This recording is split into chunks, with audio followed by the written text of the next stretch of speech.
នេះគឺជាទីខ្វៃសម្រាប់អ្នកសង្ឃឹមថាអ្នកអាចឆ្លងផុតរដូវរងាបានប៉ុន្តែខ្ញុំត្រូវគេបង្ក្រាបអស់រយៈឆ្នាំទៀតឯណោះប៉ុណ្ណឹងមិនគ្រប់គ្រាន់ទេតើអ្នកធ្លាប់នៅក្រោមភ្នំរ៉ាំ5ជួយសង្គ្រោះស្វាដែរទេឯងគឺជាទីខ្វៃនោះមែនទេខ្ញុំគឺជាម្ចាស់ទឹកដីនៃភ្នំរ៉ាំ5របស់ឯងនោះគឺពួកកំណត់ហើយស៊ីហើយកំពុងតែពួកអ្នកអាស្វាចង្រៃ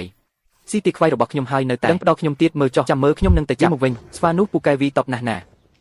ណែលោកម្ចាស់ទឹកដីថាឯងពូកែវីតបណាស់វីតបពូកែវីមានប្រយោជន៍ដើរក្នុងលោកត្រូវមានអំណាចត្រូវមានបង្អែក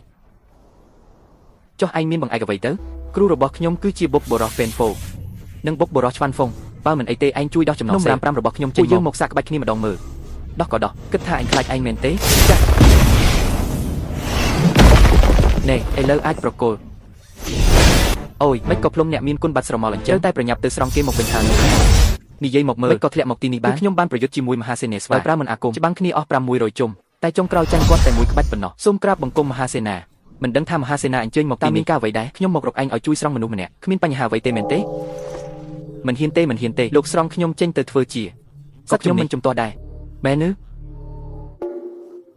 ទម្លាក់ខ្ញុំចុះទៅខ្ញុំមិនចង់ស្រីកុំស៊ីអ៊ីមអ្នកណាដែលដោះចំណងសេនេះចេញខ្ញុំត្រូវតែការពារគេទៅកាន់ទីវិញចម្លងច្បាស់ជាអ្នកហើយឥឡូវនេះពួកបិសាចនិងព្រីសំពើតាមផ្លូវស៊ីសាច់អ្នកទាំងអស់សូមបួងសួងសូមសំណាងល្អ